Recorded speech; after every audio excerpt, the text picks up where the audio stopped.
We're inside the flip at 350 First Avenue in West Haven. This is an antique colonial built in 1910, and I put my fabulous Morse code stamp on this bad boy. This first floor was a fun part. It was a series of chopped up rooms, very typical of what they did back then. There was a wall here which had to come out, so you came in the front door and you had this narrow entry hole, and this was a solid wall, and then you entered into the first floor over there. I took out that wall and voila! Who knew the space could be so big? We opened it up, nice and bright. Added a little cut through right there so you get a glimpse coming in. We had to keep this wall because this is a load-bearing wall. We've got a chase in here, the heat vents, the heat lines go up through. We've got all kinds of electrical going up through, so this had to stay. I took it back as far as I could.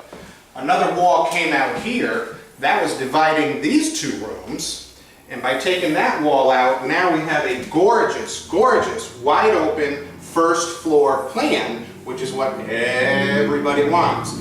The staging was particularly important because we were able to define this area, create a dining room here, the living room in the front, and then we actually added an extra little seating area, which as the listing agent, I'm going to call this family room. You could do anything here, put your TV here, have an extra sitting area, whatever you wanted to do. We did all brand new hardwood floors on this whole first floor. After we took out all those walls, the floors were so chopped up, the subfloor, there was no way we were able to keep the original wood. I would have liked to, but it was just impossible to patch, so we had to spring and put in the new hardwood. Now the kitchen was opened up, this wall came out, made this space even bigger and grander and more beautiful. We did our granite countertops, Ubatuba, that's the name of this granite. Did a beautiful glass mosaic. This stuff is gorgeous, and I got it at Home Depot on a closeout for $4.99 a square foot. No one would ever guess that, and I ain't telling nobody either. There were two windows on this wall that looked out into the backyard. Between that and all the doorways and openings, it made this kitchen very hard to lay out. I lost those two windows. Never liked to do it, but I had to lay this kitchen out. Now we've got a nice expansive countertop here, stove, range right in the middle, put the fridge over in the corner where it should be.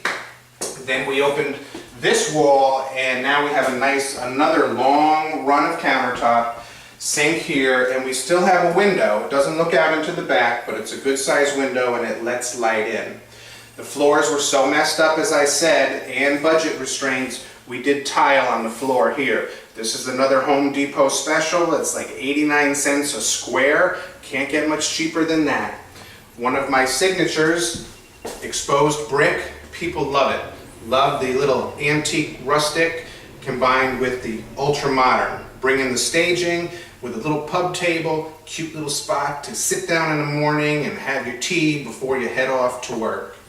So that concludes the tour of 350 First Avenue, first floor. Hits the market tomorrow morning with the very first showing. Wish me luck.